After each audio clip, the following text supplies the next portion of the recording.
நம்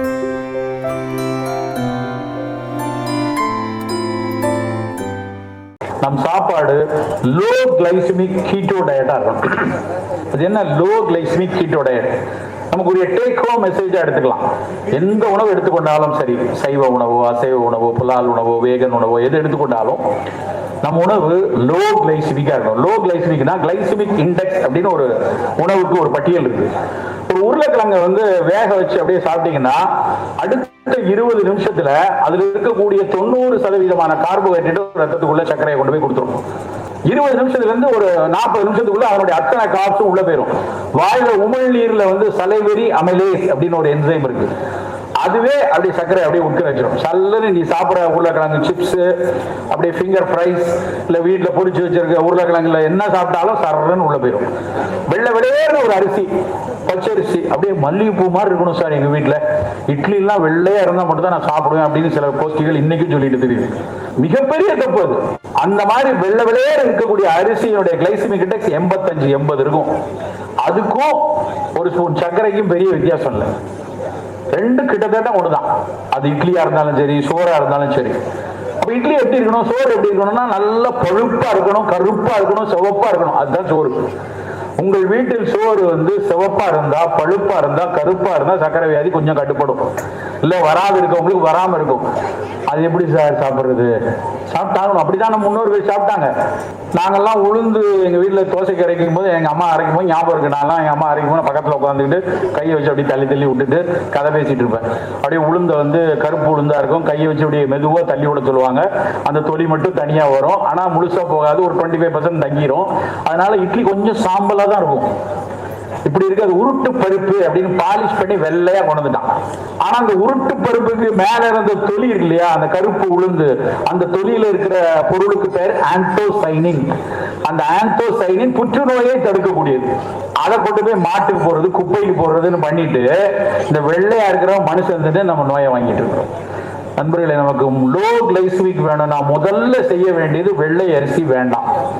சிகப்பரிசியோ இல்ல கருப்பரிசியோ, நல்ல கருப்பு கவுனி, கருங்குருவை சம்பா, காட்டு யானம், சிவப்பரிசினா மாப்பிள்ளை சம்பா, ஞவர, எத்தனை வெரைட்டி இருக்கு. தூயமல்லி, பூங்கார், எவ்வளவு அழகான மரபு தானியங்கள் இருக்கு. இதுல இருக்கக்கூடிய ஒரு நிறமிகளும் அதுல இருக்கக்கூடிய அந்த கார்போஹைட்ரேட்டுடைய தன்மையும் ரொம்ப இன்டாக்டா இருக்கும். லேஸ்ல அது உடையாது. பட்டை தீட்டுனாதான் வேகமா உடைஞ்சிரும். அப்படியான அரிசிகளை நம்ம உணவா வச்சிடணும். அதுக்கப்புறம் நம்ம வீட்டுல பெண்கள்லாம் செய்ய வேண்டிய ஒரு முக்கியமான விஷயம் என்ன அப்படின்னா, இந்த சோத்து கரண்டின்னு ஒண்ணு வச்சிருக்கோம் இல்லையா, அது அரசாங்கத்திட்ட சொல்லி தடை பண்ணணும். பாலமா சோறு அப்படி அள்ளி வைக்கிறது. மறுசோறு வாங்கலைங்களா, ஏங்க இப்படி மறுசோறு வாங்காம இருந்தீங்க அப்படின்னு பாலமா வைக்கிறது. இனிமேல் அந்த கரண்டியை தூக்கி போட்டுட்டு சோறுக்கு இனிமேல் ஸ்பூன் போடுங்க. கையை வலிச்சாவது அவன் கொஞ்சம் 4 ஸ்பூனோட நிறுத்திக்குவான். எத்தனை தடவை தான் எடுத்து போடுறது அப்படின்னு.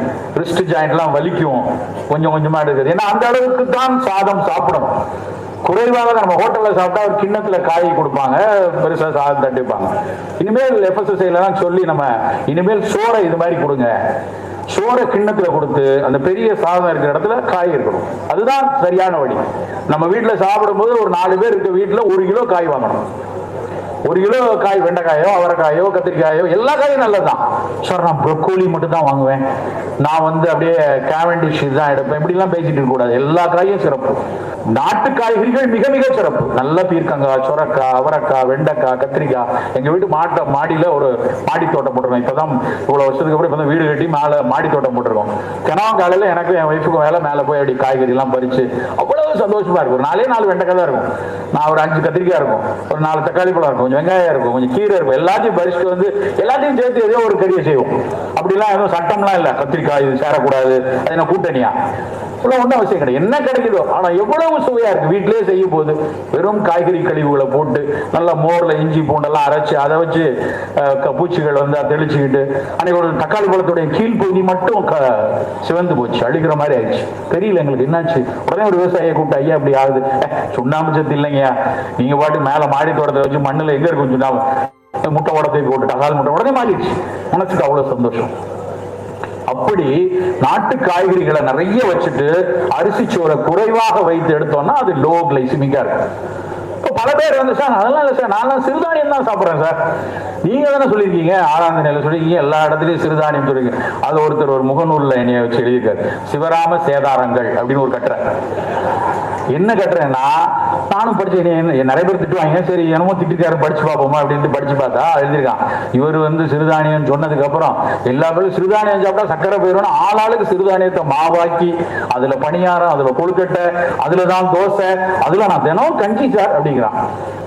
சக்கரை வியாதிக்காரங்க கஞ்சியா சாப்பிடக்கூடாது. சக்கரை வியாதியில வரகரிசியில உப்புமா சாப்பிடலாம், வரகரிசி பொங்கல் சாப்பிடலாம், தினை அரிசி பொங்கல் சாப்பிடலாம். அந்த தானியம் முழுமையா இருக்கணும். அதை உடைச்சு மாவாக்கி கஞ்சி ஆக்கிட்டீங்கன்னா அதுவும் வேகமாக அம்சம் ஆகும். அதுல இட்லி வச்சு அதுவும் வேகமாக அம்சம் ஆகும். சார் எங்க வீட்டுல மாப்பிள்ளை சம்பா இட்லி போச்சு இருக்கும், நல்ல வெள்ளை இட்லியை விட பெட்டரா தான் இருக்கும். ஆனா தீர்வு இல்லை. நம்ம வீட்டுல குட்டி குழந்தைங்க இருக்காங்க, சின்ன சின்ன பிள்ளைங்க இருக்காங்க, வளரக்கூடிய குழந்தைங்க இருக்காங்க, அவங்களுக்கு நிறைய சிறுதானியத்தில் இருக்கக்கூடிய கஞ்சிகள் கொடுக்கலாம். மிகச்சரியாக கேழ்வரகு கஞ்சி கொடுக்கலாம். கேழ்வரகு கஞ்சி வந்து அவ்வளவு தூரம் கால்சியம் சத்தும் இரும்பு சத்தும் செறிவா இருக்கக்கூடிய ஒரு பொருள் வந்து கேழ்வரகு.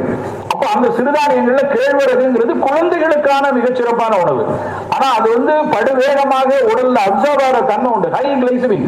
அப்ப சர்க்கரை வியாதி இருக்கிறவங்க கேழ்வரகு கஞ்சி எடுக்க வேண்டாம். குழந்தைகளுக்கு கேழ்வரகு கஞ்சி கொடுங்க. சர்க்கரை வியாதி இருந்ததுன்னா நல்ல கம்பஞ்சோறு, வரகரிசி உப்புமா, மற்ற சாமை அரிசியில ஒரு மோர்ச்சோறு அப்படி எடுத்துக்கொள்ளணும். எது எடுத்தாலும் அளவு முக்கியம், குவான்டிட்டி மேட்டர்ஸ். அதுல வந்து நீங்க சாப்பிடக்கூடிய காய்கறிகள்ல இவ்வளவு தூரம் சோறும் மீதி பூரா வந்து காய்கறிகளையும் வச்சிருந்தோம்னா அந்த கிளைசிமிக் இண்டெக்ஸ் குறைவா இருக்கும். புரதச்சத்து மிகச்சரியா வேணும். புரதச்சத்து வந்து கிட்டத்தட்ட நம்ம சாப்பிடக்கூடிய உணவுல மிக குறைவா இருக்கிறது புரதம் தான். நல்ல விலங்கு புரதம் உணவு சாப்பிட, நல்ல புலால் சாப்பிடக்கூடியவங்க தினம் மீனோ முட்டையோ கோழிக்கறியோ ஏதாவது ஒரு இதுல இருந்து புரதம் எடுத்துக்கொள்ளணும். இல்ல நான் தாவர உணவு தான் சாப்பிடுறேன் அப்படின்னா நிறைய பயிறு வகைகள், அது வந்து கொண்டக்கடலை, சிவப்பு கொண்டக்கடலை, கருப்பு கொண்டக்கடலை, ராஜ்மா, பாசிப்பயிறு, ஏதாவது ஒரு புரதம் எடுத்துக்கொள்ளணும். ஒரு விஷயம் தெரியுமா, இன்னைக்கு நேஷனல் ஃபேமிலி ஹெல்த் சர்வே 5 அப்படிங்கிற ஒரு டேட்டா, அதை வச்சுதான் மத்திய திட்டக்குழுலாம் அதை வச்சுதான் திட்டப்படுவாங்க. நிதி ஆயோக் வந்து அந்த அறிக்கையை வெளியிடுறாங்க. என்ன சொல்றாங்க தெரியுமா, ரொம்ப வேதனையாக இருந்தது. நாங்கள் நிறைய அதை பத்தி விவாதித்துக் கொண்டு பேசிக் கொண்டு இருந்தோம். 40 வருஷமா 35-40 வருஷமா தொடர்ந்து நம்ம நாட்டில் அனீமியாவை போக்கணும் அப்படின்னு சொல்லி பல இன்டர்வென்ஷன், நிறைய விழிப்புணர்வு பிரச்சாரம் கொடுக்கிறோம். குழந்தைகளுக்கு ஐசிடிஎஸ் மூலமா சத்துணவு கொடுக்கிறோம். வளரக்கூடியவங்களுக்கு எல்லாம் உணவுகள் கொடுத்து கொண்டு வரோம். இவ்வளவு செஞ்சதுக்கு அப்புறம் தமிழ்நாட்டிலும் சரி, அனைத்து மாநிலங்களிலும், நிறைய மாநிலங்கள்ல, தமிழ்நாட்டிலேயே இன்னைக்கு 53% நபர்கள் வந்து அனீமியால இருக்காங்க, ரத்த சோகையில. என்ன சார் ரத்த சோகைன்னா பெரிய விஷயமா, அதுல என்ன அப்படின்னு தோணலாம். ஆனா ரத்த சோகைங்கிறது ஒரு ரொம்ப எளிதா சீராக்கக்கூடிய ஒரு நோயா இருந்தா கூட, ஆனா ரத்த சோகையை பல பெண்கள் தெரிந்து கொள்வது அவங்க கருத்தரிச்சு டாக்டர்கிட்ட போகும்போதுதான், உங்களுக்கு 9 தான் இருக்கு, 8 தான் இருக்கு, குறைஞ்சபட்சம் 11 இருக்கணுங்க, அட்லீஸ்ட் 10 இருந்தா பரவாயில்ல, நான் 8 வச்சிருக்கீங்களா 9 வச்சிருக்கீங்களா அப்படின்னு சொல்றாங்க. பல குழந்தைகள் தமிழ்நாட்டில் இருக்கக்கூடிய பல குழந்தைகளை பார்க்கும்போது அரசாங்கம் புள்ளி ஒரு எடுக்குது. அரசாங்கம் எடுத்து பார்த்தா ஸ்டண்டிங் சைல்டு, வேஸ்டிங் சைல்டு, அவர்கள் வயதுக்கேற்ற உயரத்தில் இருக்காங்களா, அவர் வயதுக்கேற்ற எடையில் இருக்காங்களான்னு பார்த்தா இல்ல, 30%, 25% குறைவா இருக்காங்க. அப்போ இதெல்லாம் வந்து மாத்திரை கொடுப்பாங்க, கவர்மெண்ட்ல பண்ணுவாங்க. நாம் நம்முடைய உணவில் அக்கறையா இருக்கணும். என்னென்ன சின்ன சின்ன விஷயங்கள் மூலமாக குழந்தையினுடைய அந்த ரத்த சோகையை சிறு வயதுல கூட்டலாம். ஏன்னா சிறு வயதுல ரத்த சோகை இல்லாமல் பார்த்து கொண்டோம்னா அந்த கம்யூனிகபிள் டிசீஸுக்கு மட்டும் இல்லாம வயதாகும் போது நான் கம்யூனிகபிள் டிசீஸ் வராமல் இருப்பதற்கும் அது உதவியாக இருக்கும். சோ உணவில் ஒரு பெரிய அக்கறையை நம் சமூகம் செய்தாக வேண்டிய ஒன்று நண்பர்கள். சத்தான தானியங்களை, நம் அருகாமையில் விளையக்கூடிய தானியங்களை, நம் பக்கத்துல, நமக்கு ஒன்றும் ப்ரொக்கோலி அங்கிருந்து வர வேண்டாம், நமக்கு திருவள்ளூர் பக்கத்துல கத்திரிக்காய் விளைச்சுன்னா அது போதும். ஒரு நீல கத்திரிக்காயில இருக்கக்கூடிய ஆந்தோசைனன்ஸும் ப்ரொக்கோலியில இருக்கக்கூடிய பிளாவனாய்டும் கிட்டத்தட்ட ஒண்ணுதான். வணிகம் அதை உயர்வாக காட்டுது. ப்ரொக்கோலி ரொம்ப பெருசு, கிடைச்சா சாப்பிடுவோம், அதை போய் 100 ரூபாய்க்கு வாங்கணும்னு அவசியம் இல்லை. 20 ரூபாய்க்கு கத்திரிக்காய் கிடைச்சா அதை சாப்பிட்டா போதும். சோ அப்படி நம் உணவுகளை தேடி தேடி சாப்பிடணும். சர்க்கரை, வெள்ளை சர்க்கரை மாதிரி ஒரு ஆபத்தான ஒரு விஷயம் கடந்த 50 வருஷத்துல எதுவும் கிடையாது. அவசியமே இல்லை, நம்ம வீட்டுல வாங்கி வைக்க வேண்டிய அவசியமே இல்லை. சார் யாராவது கெஸ்ட் வந்து வச்சிருக்கேன்னு நினைக்க ஒரு ஃப்ரெண்டு சொன்னார், கெஸ்ட் வந்து எங்க வீட்டுல சர்க்கரை எல்லாம் என்னென்ன எஞ்சி போனா போன்னு சொல்லுங்க. எதுக்கு வேணும் வெள்ளை சர்க்கரை? இன்னைக்கு பல நோய்களுக்கு நிறைய பேர் நினைக்கிறாங்க சர்க்கரை வியாதிக்கு மட்டும்தான் வெள்ளை சர்க்கரை ஆபத்து. கிடையாது நண்பர்களே. புற்றுநோயினுடைய ஒரு வளர்ச்சி, அந்த மெட்டாஸ்டேட்டிக் ப்ரோக்ரஷன் அப்படிம்பாங்க. ஒரு புற்றுநோய் ஒரு இடத்தில் இருந்து பிற உறுப்புகளுக்கு நிணநீர் வழியாவோ ரத்த வழியாவோ வேற எங்கேயோ பாதிச்சுன்னா அது பரவுற வீதத்தை குளுக்கோஸ் அதிகரிக்கும் என்று கண்டுபிடிச்சிருக்காங்க. அப்ப நமக்கு செய்தி என்ன அப்படின்னா, ஒருபோதும் நமக்கு குளுக்கோஸ் வேண்டாம், சர்க்கரை வேண்டாம், வெள்ளை சர்க்கரை. வெள்ளை சக்கரை வேணாம் சார், நான் வெள்ளை சக்கரைலாம் விட்டுட்டேன், நான் ஜீரோ கலோரின்னு ஒரு சுக்ரோலோஸ் சக்கரை, சுகர் ஃப்ரீன்னு வருது சார், அதுதான் சார் நான் காபிக்கு போடுறேன். காபிக்கு போட்டா பரவாயில்ல, தீபாவளி சமயத்தில் அதை அட்வர்டைஸ் பண்ணி அதுல குலோப் ஜாமுன் செய்யறாங்க, ஜாங்கிரி செய்யறாங்க. கேட்டா அதுல கலோரி இல்ல, வெள்ளை சர்க்கரையை விட பெட்டர் அப்படிங்கிறாங்க. கலோரி இல்லதான், ஜீரோ கலோரி தான்.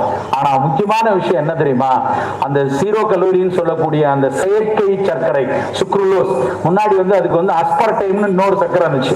அந்த அஸ்பர்டைமுடைய கவர்லயே எழுதியிருப்பான், குழந்தைகளுக்கு கொடுக்காதீங்க, இது சில பேருக்கு பிளாடர் கேன்சரை உருவாக்குகிறதுங்கிற ஒரு எச்சரிக்கையை கொடுத்திருந்தாங்க. ஆனா இப்ப அதெல்லாம் கிடையாது. சுக்ரோலோஸ் என்ன வேணாலும் பண்ணு, உனக்கு இடுப்பு சின்னதா ஜீரோ சைஸ்க்கு வேணுமா, நீ சுக்ரோலோஸ் சர்க்கரையை போடு அப்படின்னு சொல்லி அட்வர்டைஸ் பண்ணிட்டு இருக்கான். ரொம்ப வேதனையாக இருக்கிறது. அந்த சர்க்கரையை பத்தியே ஒரு ஆய்வு வெளியிருக்கு. என்ன வந்திருக்கு அப்படின்னா, சார் அது ஒன்றும் பண்ணாது, ஒரு 110 டிகிரியில அது உடைஞ்சிடலாம், ஒரு 260 டிகிரியில அதுல இருந்து ஒரு கெமிக்கல் வருது, அதுக்கு பேரு மாறுபட்ட டயாக்சின் அப்படிங்கிறான். டயாக்சின் தெரியும் இல்லையா, ஒரு பிளாஸ்டிக்ல இருந்து வரக்கூடிய அந்த புற்றுநோயை உருவாக்கக்கூடிய அதே கழிவு பாலிகுளோரோனேட்டட் டயாக்சினாக சுகர் ஃப்ரீல இருந்து சூடாகும் போது வருகிறது என்று ஒரு எல்லோரும் ஒத்துக்கொள்ளக்கூடிய ஒரு மருத்துவ பத்திரிகையில வெளியான கட்டுரை. 250 டிகிரிக்கு நம்ம எங்க சார் கொதிக்க வைக்க போறோம் அப்படின்னா, நான் ஒரு நாள் சென்னையில இருந்து சென்னையை நோக்கி வண்டியில கொண்டிருக்கும் போது வெளியில ரொம்ப அழகா காபி கடைகள் பயங்கரமா இருக்கு. அந்த காபி கடையில போய் டபரால காபியை பிடிக்க முடியல கையில, அவ்வளவு சூடு. டிகாஷன் காபி, அந்த சூடுல பார்த்தா நிச்சயமா அந்த சூடு ஒரு 100 டிகிரிக்கு மேல இருக்கலாம். புகையோட அப்படி கொடுத்து அந்த சூடோட துண்டை பிடிச்சி அதை பிடிச்சி அந்த காபியை குடிக்கிறோம். அப்ப அதுல கொண்டு போய் சுகர் ஃப்ரீயை போட்டா கண்டிப்பா அது உடையதான் செய்யும். முதல் கேள்வி என்னன்னா, சர்க்கரை வேண்டாம், அதுக்கப்புறம் அந்த நாக்குக்கு எதுக்கு அப்படியான ஒரு செயற்கை சர்க்கரை தேவையில்லை. அதை கண்டுபிடிக்கிறாங்க, இல்ல அது இருக்குன்னு சொல்றாங்க, அதெல்லாம் வேணாம். முதல்ல அவசியமா கசப்பு வேண்டும் நண்பர்களே. நம்ம வாழ்க்கையில நமக்கு சர்க்கரை வரக்கூடாது, ரத்த கொதிப்பு வரக்கூடாது, புற்றுநோய் கட்டுப்பாட்டு இருக்கணும், வரக்கூடாது. நம் மரபுல நம்முடைய தாத்தாவுக்கு, பாட்டிக்கு, பெரியப்பாவுக்கு, பெரியம்மாவுக்கு புற்றுநோய் இருக்கு அப்படின்னா நம் வீட்டில் முதல்ல செய்ய வேண்டிய விஷயம் கசப்பும் துவர்ப்பும் உள்ள உணவுகளை நிறைய எடுக்கணும். எது கசப்பா இருக்கோ, எது துவர்ப்பா இருக்கோ, அதுல மருத்துவ குணங்கள் உள்ள கூறுகள் இருக்கு. கசப்பா இருக்கக்கூடிய பாவக்காய் எடுத்துக்கொள்ளுங்க, சுண்டைக்காய் எடுத்துக்கொள்ளுங்க, மணத்தக்காளி வற்றல் எடுத்துக்கொள்ளுங்க, வெந்தயம் எடுத்துக்கொள்ளுங்க. ஒவ்வொன்றுக்கும் நான் என்னால அதுல இருக்கக்கூடிய பிராக்ஷனல் கெமிஸ்ட்ரியை சொல்ல முடியும்.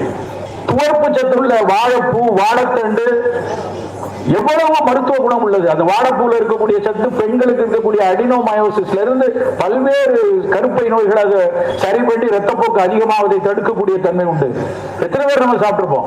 அப்ப நம்மளுடைய உணவுங்கிறது அன்றாடம் சாப்பிடக்கூடிய உணவு. முதல் விஷயம் நான் சொல்றது லோ கிளைசிமிக்கா இருக்கணும்.